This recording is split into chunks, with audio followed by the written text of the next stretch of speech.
Right, boys, so you might have heard the common phrase of a problem shared is a problem halved, and that you should talk about your problems. And there's one reason why that is good advice, and then many reasons why it's not, so I'll explain. So the one reason, and I did this when I was depressed back in the day, you kind of tend to, at the time there was a bit of a stigma around mental health, so I bottled it up, didn't tell anyone, and just thought, oh well, this is my problem to deal with. And then I spoke to someone about it, a close friend, and it did make a huge difference. It was very beneficial, but it didn't solve my problem. So the point there is, I could have got the same out of deep journaling, and I've spoke about deep journaling in previous videos, and I'll mention how you can do that. So the reason you don't really want to talk about your problems is because everybody in life has their own set of problems, and they don't know how to solve yours. They might be a good friend, they might be a family member or a partner, but they don't actually know, because if they could solve your problem, they probably would. If they could click their fingers and your issue's gone, they would do it. But if you haven't been able to solve it, chances are they aren't going to be able to solve it. So talking to them is kind of fruitless. The only thing you get out of it is expressing it. So in a previous video, probably 2 days ago, I spoke about the only resolution of trauma, and this came out of the book The Body Keeps the Score. And the author says the resolution of trauma is fully and completely expressing the traumatic thing. And the best way, as far as I can tell, you can do that with a therapist or with like talking therapy, but the best way is to deep journal. So you write a question at the top of your page, asking yourself, how did this thing make me feel? Or why is this troubling me? And then you answer the question, and then you just keep asking why. So I've spoke about that, check that video out on trauma. And if you do that, you don't need to speak to a friend, because you can ask yourself more relevant questions than they can, because you know your problem. But it's hard to get out of your own head, so you kind of become your own therapist, and you ask these questions as if you're asking someone else. So if somebody else come to you and said, I've got this issue, whatever it happens to be, the point here is you can normally solve other people's issues better than you can your own. When someone comes to you and they say, oh, I'm struggling with money, you can instantly say, well, you go to Starbucks or Costa like every day, so you need to knock that on the head. It's very easy for you to identify the problem. But when it's yourself, you think, well, I like going to Costa, I don't want to give that up. But that's quite an easy thing to address. And it could be very deep. It could be like a traumatic event, like something very like a deep-rooted issue, and there'll be a reason that you haven't identified. And that's the only way, that's the only reason you would speak to someone else about it, is because they can identify, they see gaps in your mindset, but it's unnecessary. And the point is, the other person has got their own trauma and their own issues to deal with, and chances are, if you look around, people aren't dealing with their issues very well. So if they can't deal with their problem, chances are they can't deal with yours, and you end up just burdening other people with your issues that they can't solve. And if they could, they would instantly. If they actually care about you, they would solve the problem. So the point this comes down to is, in life, you're born alone with nothing, and you die alone with nothing, and you are here temporarily with the friends and family you have, but essentially no one's coming to save you. Just like no one's coming to save them. They've got to solve their own problems. And sometimes in life you'll meet good mentors or good friends that do actually solve your problem.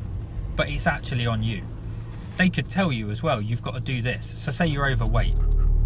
You need to be in a calorie deficit and exercise more.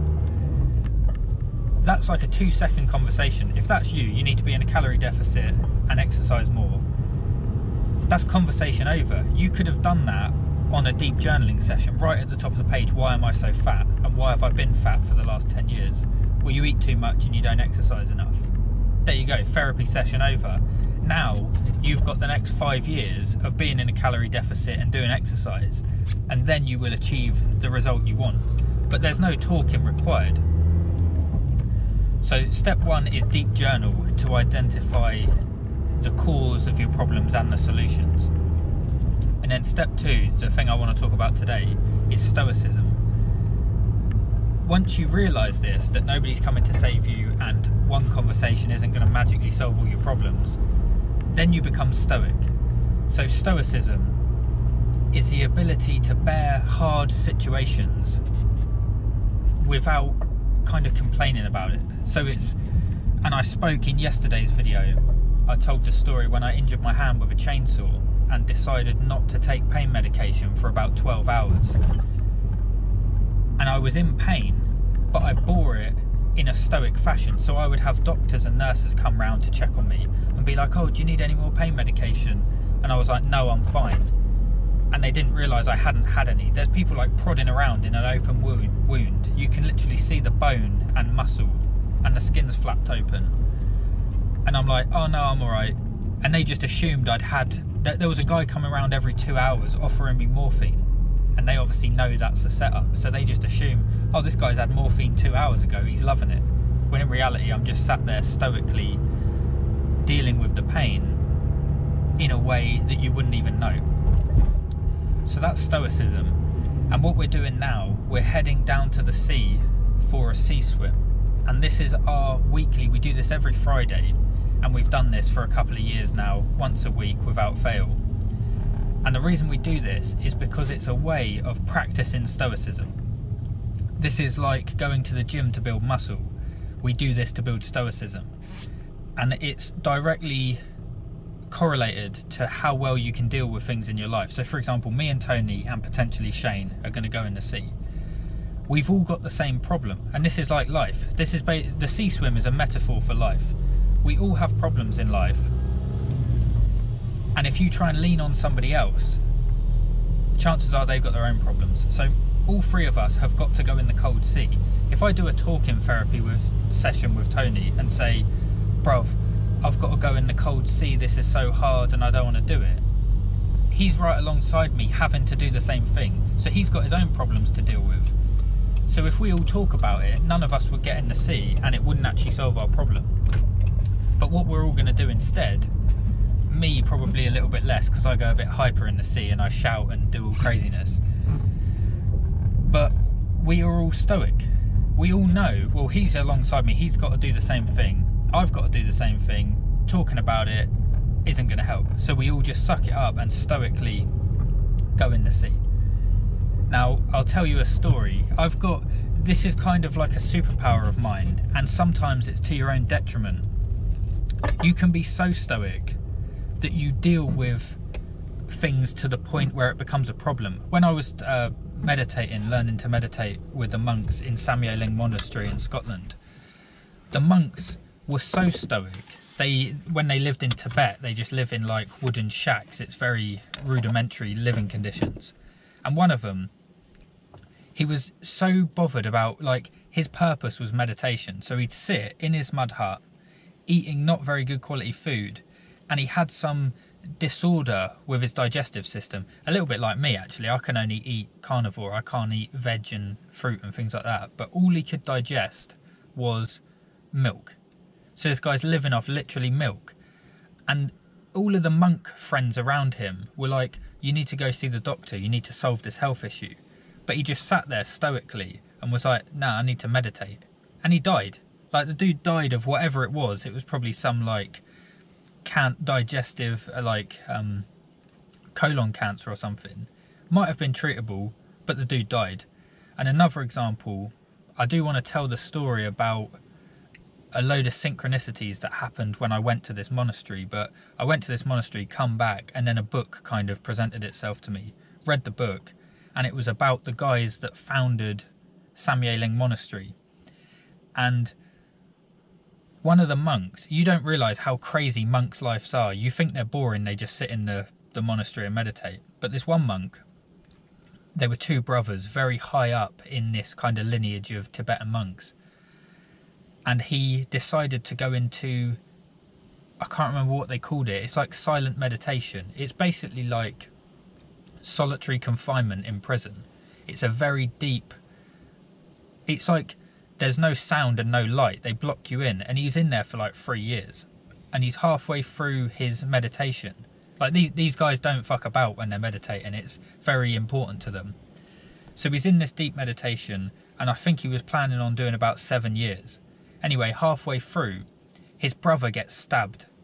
Like, his brother's a monk, and it was, I can't remember the whole story, but they got exiled from China, and it was all pretty crazy. They was like literally running away from gunfire on the way out of their country.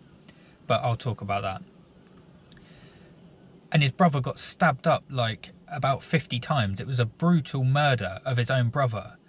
And somebody obviously like knocks on the door of his meditation room and says, because they're normally under strict instructions, you don't interrupt them while they're in this meditation retreat. But this is quite a big thing. And because his brother was a prestigious person within the monastery, he might have had to have taken over his role or something. So they've knocked on the door and said, yeah, your brother's been stabbed up and he's dead. What are you going to do? Are you going to carry on? And he was like, well, yeah, I'm meditating. I'll come back in 3.5 years and deal with it. And that's what he did. And that stoicism may be past the point of you can kind of die of an illness that you could have treated, or you could have gone to your own brother's funeral. So that's like the far end, the very top level of stoicism. And this is a beneficial trait. You don't have to go that far. If you've got an illness, get it treated. And if something like that happens, then deal with it in the moment. But it tends to be, that's kind of something I guess you could say I've been gifted with. I can normally work through pain that other people wouldn't. So I'm kind of stoic to the point where it can almost screw me over a little bit. And I think it's time to tell the story about Snowdon. So me and Tony went up a mountain in Wales, it was about a 7-hour drive from where we live on the Isle of Wight. And we decided we wanted to walk up Mount Snowdon. I think the classification of a mountain is over about 900 metres, and I think Snowdon comes under that classification. So we wanted to walk up to the monument at the top and then come back down. Mission accomplished, we've climbed Mount Snowdon. And there are 2 others. I can't remember the other 2, but one in Scotland and one in England, I believe. And it'd be cool to do all 3. That's probably on the list of things. But so we set our minds on doing Snowdon, and because my mate is a knob, he decided that we should do it fasted and in shorts and t-shirt, right? Now, I've got a bit of meat on the bone. I had a bit of stored body fat, so I was all right. And I eat like a bit of an animal anyway, so I was probably full of food from the day before. Anyway, we go to the Airbnb, eat our last meal, and the food I had like a full bar of dark chocolate, and I didn't realise dark chocolate contains caffeine, right? So I didn't sleep a wink. Terrible sleep. I don't think Tony slept very well either. We're in this Airbnb, and I think our last walk, we walked down to the shop probably to get this dark chocolate, and we're looking over the hill. We can see Mount Snowdon in the distance, and it's black clouds, pissing it, absolutely horrible weather. So we was like, cool, shorts and a t-shirt, yes bruv, sounds like a plan. Go back to the hotel, go to sleep, wake up the next morning, half an hour drive to the car park, and we're driving and it's pissing down and we can see the clouds and the wind on the hill, and it's horrendous. But we're young men in our prime, so we decide we got this. Shorts and a t-shirt, I can't remember why. What was that all about? Was that just for the challenge? Well, it was wet, so we thought swim shorts would affect the being wet. Yeah. We didn't have raincoats or anything, so yeah, or any gear. Because we've done sea swims consistently, we obviously had a false sense of security that we're like gangster and we can do it. And it kind of did make sense, because if you're just wearing shorts and a t-shirt and you get wet, it's a lot less, like it dries out quicker. If you're head to toe in, say you're wearing jeans or something. Anyway, we were completely ill prepared. We set off and there's like, it's a common thing. So there's a lot of people doing this walk, and there was a group of girls behind us and they were all head to toe. They had like the hiking poles, waterproof jackets, fluorescent bags so they could be seen. You know, you're climbing a mountain where people have died, and they do, like the military use this for training. And then here's us in shorts and a t-shirt, fasted. The trainers, 5-year-old skate shoes and 5-year-old skate shoes with 0 tread on them. Yeah. Like, I could probably paint the picture a bit better, but we were ill prepared. We're walking up, and then in the opposite direction, so these are men that are coming back down the hill, are like ex-military army men. I can't remember if they were actually army men or they were like, they just looked like that kind of build. They were. They were military, weren't they? Yeah. Yeah, so you got military guys coming back down. And I said, oh, did you make it to the top? And they was like, no, the weather's too bad today. And then they look at us in, like, they're head to toe in full-on waterproof gear. And they look at us and they're like, are you, like, for real? You know, are you taking a piss? And yes, we were taking a piss, it turns out. But we carry on our little hike and we just think we're hard, we'll be all right. Anyway, we carry on, and we didn't really know what to expect either. I Googled it a little bit, but I'd taken the advice of Tony, which is when you're going somewhere new or doing something new, it's best not to Google it, because if you Google pictures of like the top of Mount Snowdon, the beauty once you achieve it is going to be less. So you want to do it with fresh eyes. So I Googled enough of the route to know vaguely where to go. But if I'd have done more research, I would have realised that it's actually very vague. I thought the path was going to be quite obvious. And anyway, we're halfway up the mountain. There's rain going sideways. There's fog. You basically can't see anything. And it is... Yeah, you couldn't see your hand. Yeah, couldn't see your hand in front of your face. Especially as we went up. Walking up, our hands start to go numb. So when we considered putting our thin waterproof jackets, which is basically like bin bags, we couldn't actually move our fingers to get in our bags and put the jackets on. Couldn't open the water bottle to drink, didn't have any food in the bag. Anyway, long story short, we were being stoic, right, to the point where one of us could have died. So we carried on the walk. People are turning back. Other people with a lot more gear are carrying on. If we had waterproofs, this would have been quite an easy journey. So we're carrying on, and we get to like a turning point where my mate starts, basically, I think hypothermia, the early stages of hypothermia were kicking in, and he was a bit like delirious and freezing cold, and he's like crouched down, and because the wind's coming in sideways, there were these, you know, you get the metal cages with rocks. We were crouched down behind that and the wind's coming in. And I was like, bruv, it's up to you. I know I could carry on, but I'm a bit fatter and I've got a bit more stored body fat. If we need to turn back, we'll turn back. It's not worth one of us dying. And he just wouldn't make a decision. And because I was being stubborn, and I thought, well, if I feel all right, he'll probably be all right. So we carried on up to the top of this point, and it's kind of the peak of the hill, and there's a stone statue with a sign on it, and I didn't know how far in the walk we were. But there was a group that was coming up the hill, and there was one woman. So Tony's crouched down by this rock, like by the barrier, sheltering from the wind.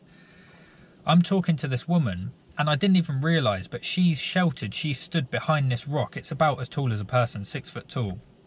She stood behind the rock, and I'm just like chatting to her. I was like, right, we're a bit ill prepared, but I want to get it done. How far is it from this point? Because I haven't really Googled the route. In comparison to how far we've just walked, and we've just done probably 4 hours of hiking. I said, is it about the same again, or like how far? Because I had no idea. And she was like, oh yeah, it's about the same again. Right.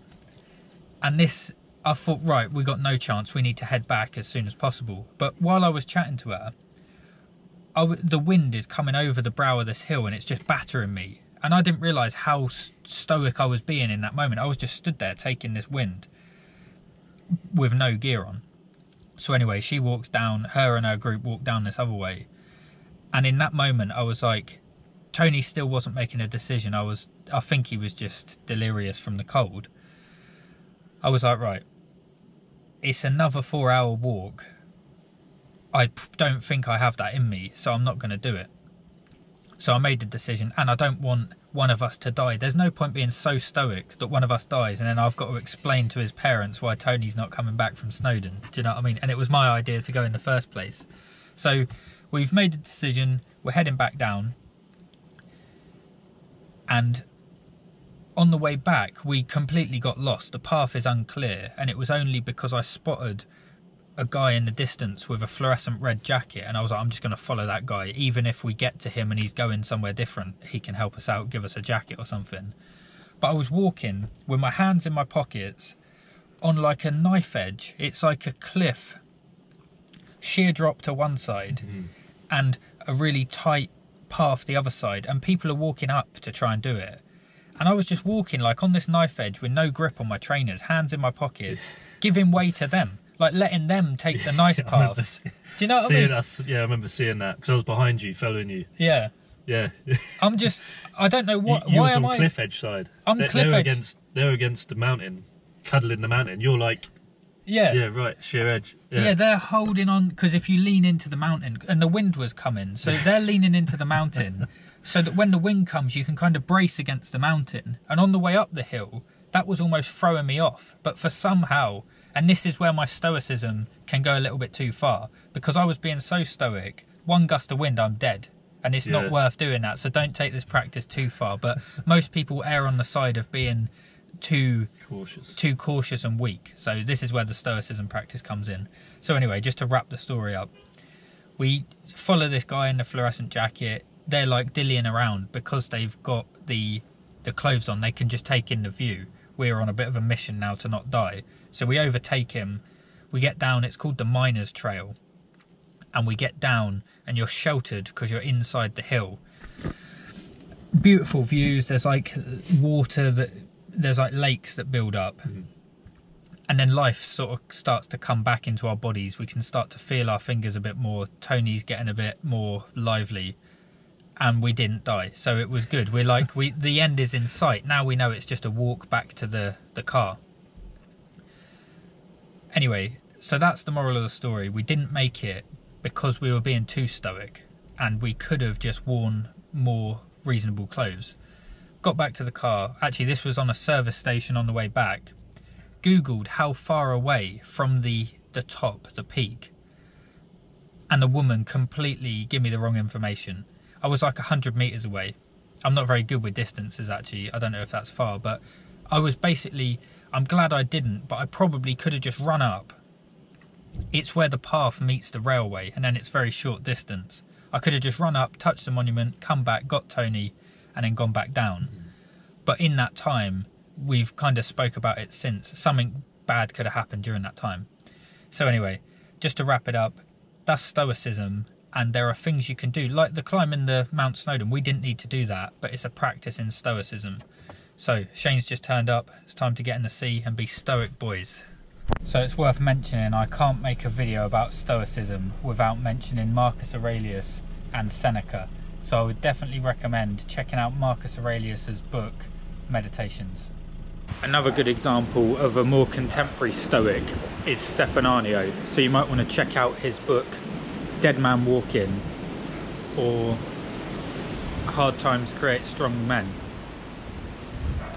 And a lot of his interviews, he was basically dying of cancer towards the end. So yeah, he was dying of cancer and he just carried on like in a stoic fashion. So Stefanio is definitely worth checking out. So the reason I wanted to tell the Snowdon story is because my brother is on holiday in Wales at the moment with his partner and 2 kids, and they're very close to Snowdon. And I said to him, you've got to avenge me, you got to go and get to the top. And he is planning on doing Snowdon, but I don't think the weather's going to allow him. And where he's got his 2 kids, he could do with it being like good weather. But here we are, boys, we're getting stoic.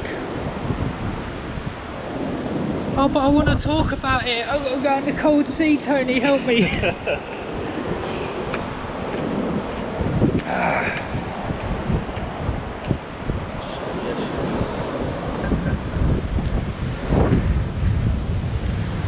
So this is what we're dealing with.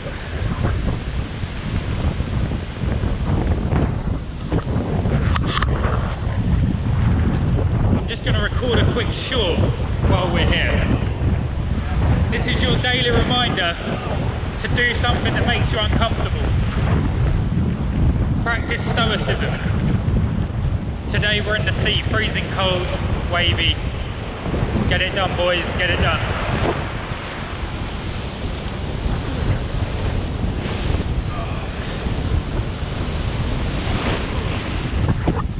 Look at this, stoicism in practice.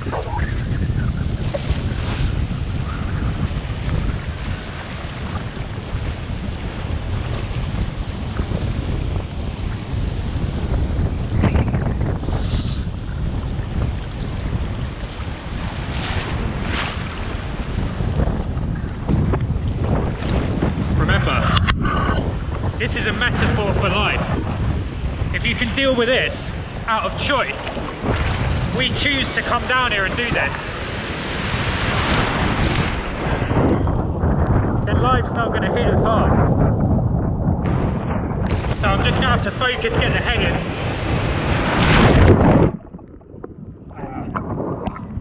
Yes, boys!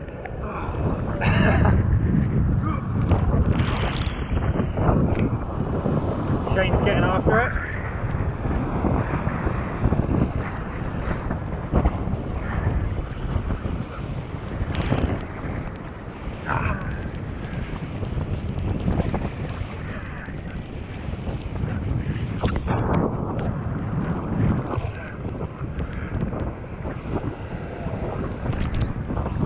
Oh, big wave coming.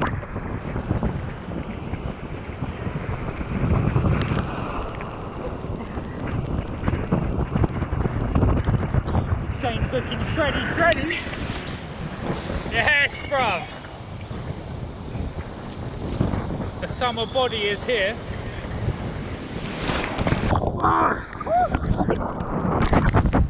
Yes, boys.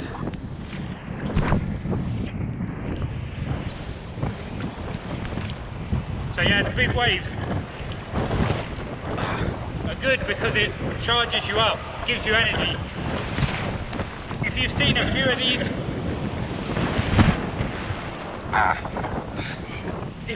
few of these, sea swim videos before,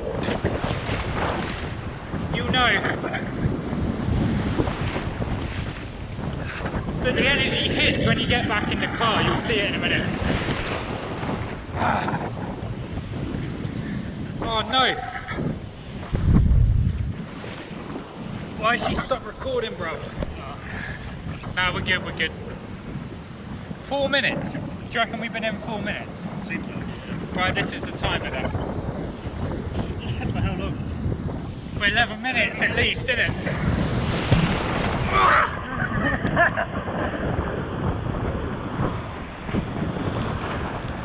So while we're here, we'll try and do the scientific portion of the video. We're going to get early morning sunlight into the eyes. That's going to help improve circadian rhythm. We're grounded into the earth. You might have to Google what that does because I can't think. Now be stoic, bro, be stoic. Gonna do 10 deep breaths for Wim Hof. Right.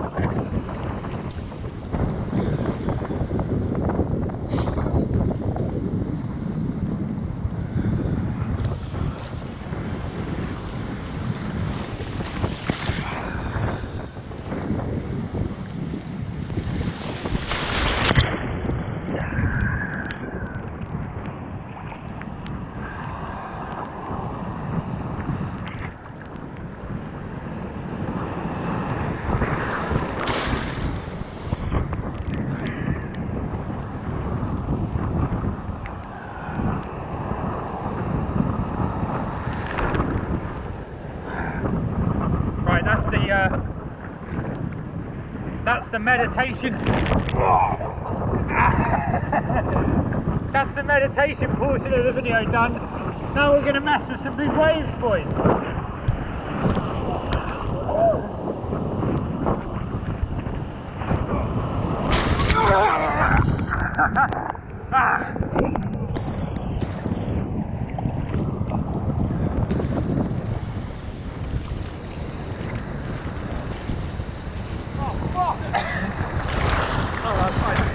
I'm being like a big wave surfer cameraman, so as it comes I'll like follow you through.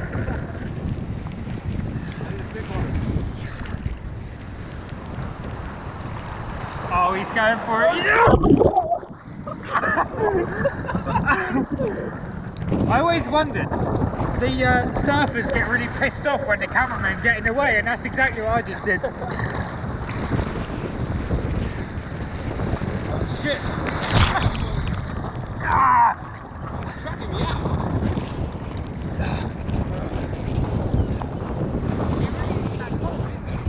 It's bearable, isn't it?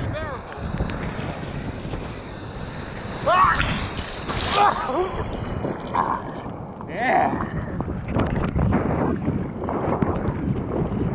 Oh, this is a big boy.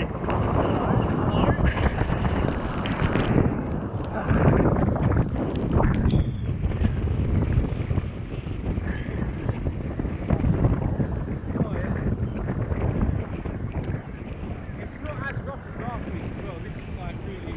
It's actually quite pleasant today, isn't it?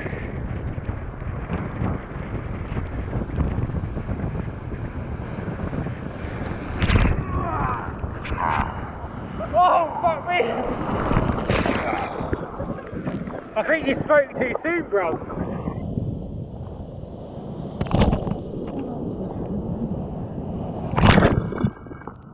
Oh, you did that. Silent was like, yeah. Yeah, you taking the piss, boys?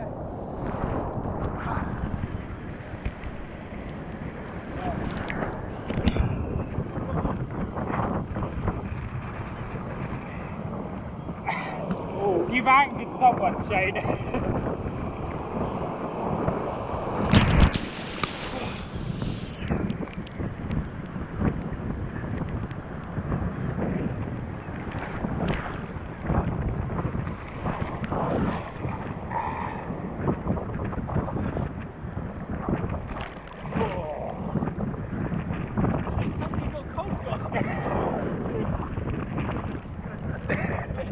Do you feel it as well, Tony? Oh, yeah. Cold and wavy.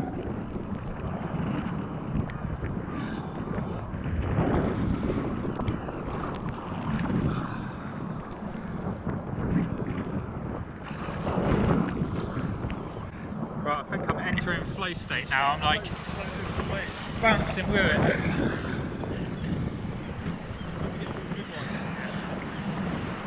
Oh, this is a good one.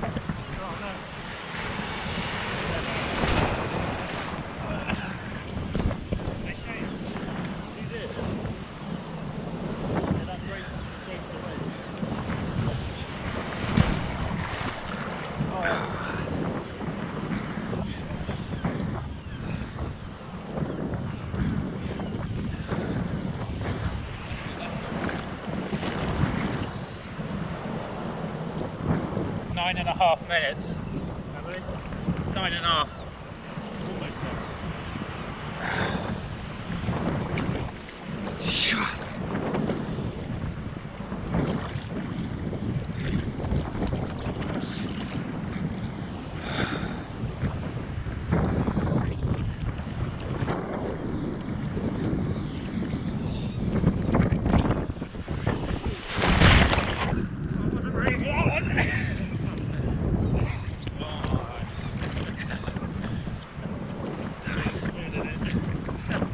I'm getting some serious dog clench going on. I'm just fighting through the pain.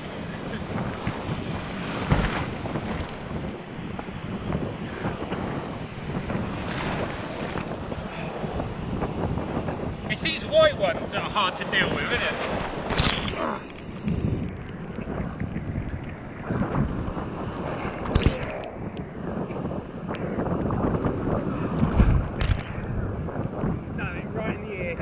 Horrible, isn't it?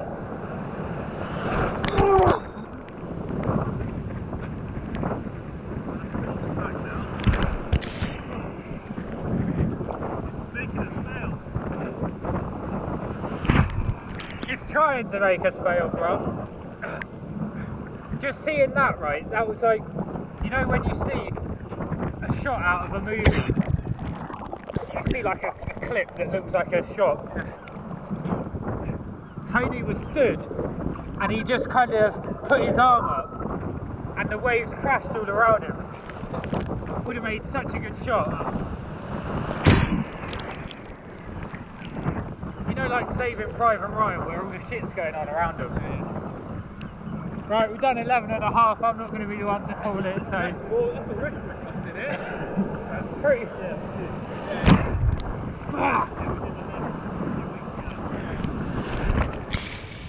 Didn't we do 15? Was it 15? Yeah, because we got to 11. Oh, okay. What are we saying? Right, 15 and then one of you can call it.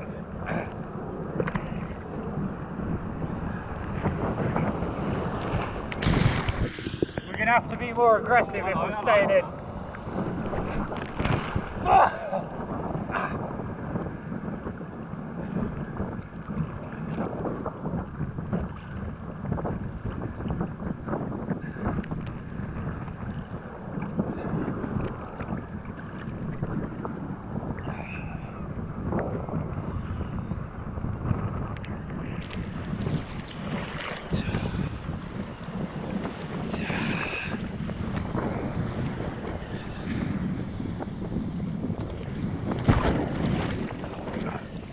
So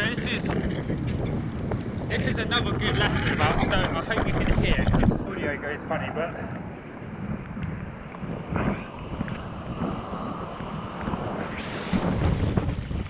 so Shane has just done something which is a key lesson with stoicism. When you know you've got to do something and you're going to have to do it for a while, you have to like take the lead. So I think just now Shane was thinking about, oh, we've done the 11 minutes, and he was kind of at the back of the pack.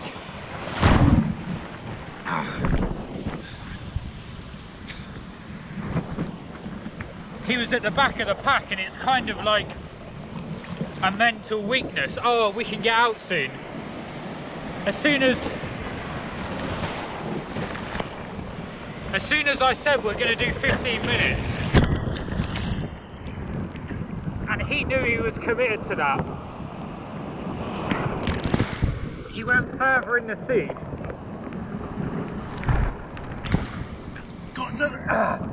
got to the front of the pack,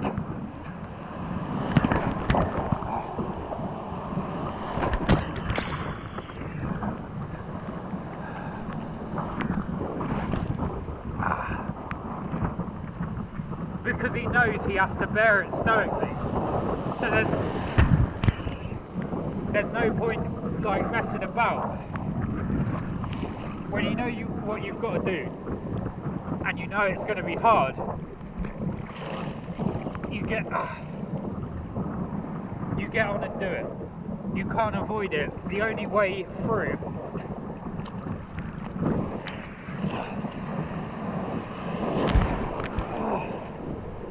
I can't remember what the saying is, but the only way through... No, the only way round is through, don't I?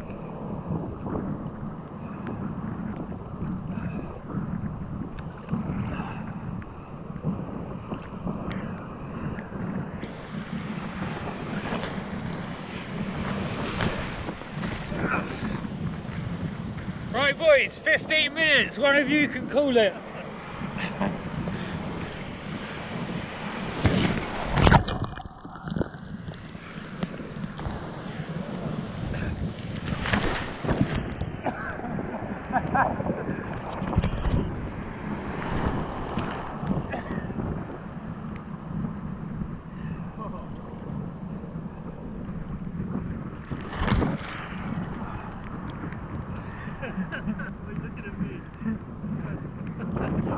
This is the cool cam. Who's going to call it? Is it going to be you? Or is it going to be you? I think it.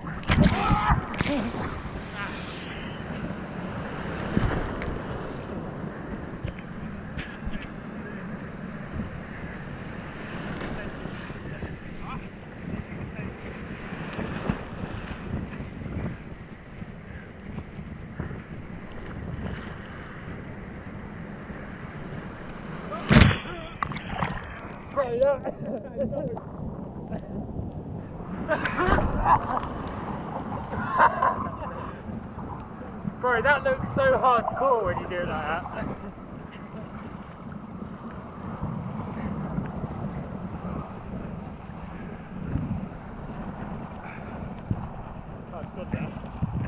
it, you've defeated it. Oh, I love it when it goes in the ear. Oh, fuck.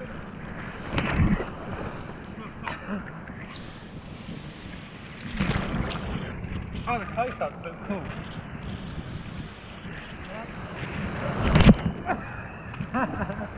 Oh, I can do it. Oh, that's the one, that's the one. Oh, I've got to do it now. Oh, yeah. We can. Hands on your head.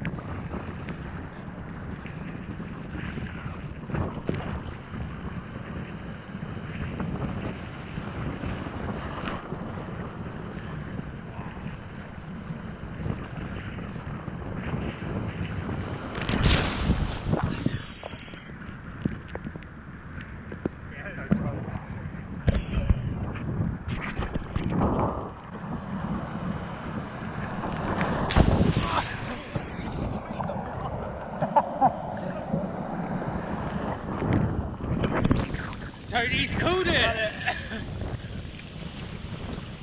18 minutes.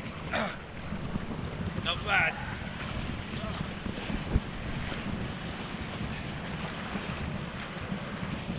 Oh, man's just saved my Crocs.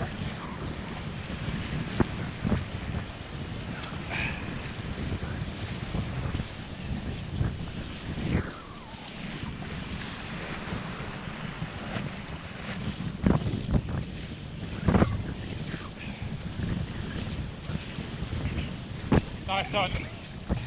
They're my favourite Crocs, thanks for that. Yeah, cheers.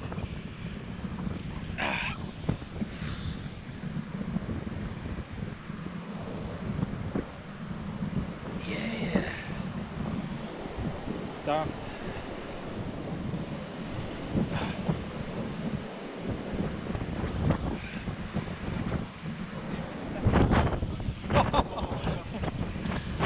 Tony's car keys almost in the sea.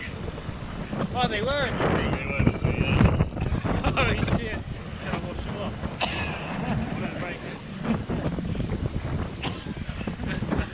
Bro, you're an absolute menace.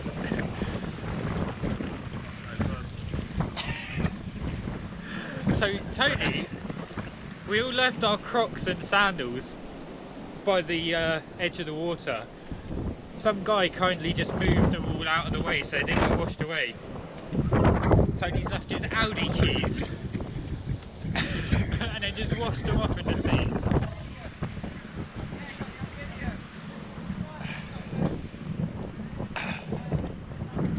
Looking a bit juicy, bro.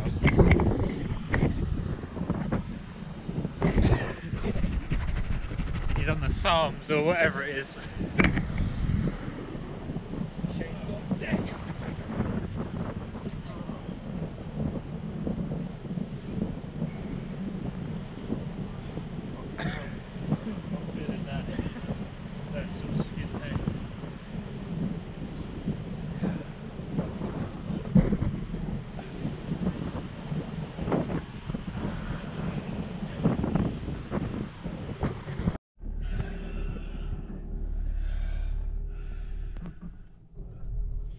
Right, if you've seen previous sea swim videos, you know what to expect.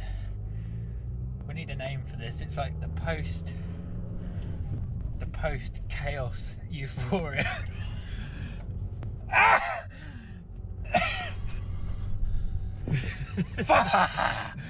Yeah! He loves it.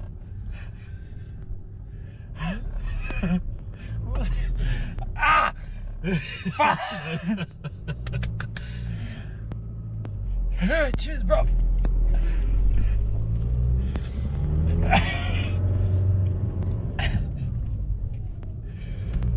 Oh, it's like a high.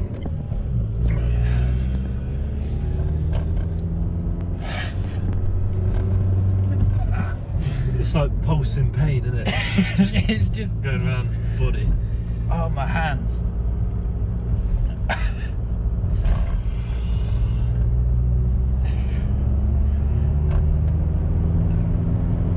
That's enough of that. Oh, that's it.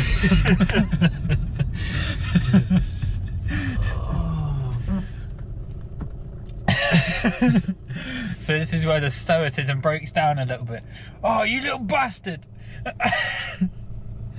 Bruv, aggressive. That was aggressive manoeuvres. Angry Karen. Chop wood, carry water. Have a good day, boys. See you tomorrow.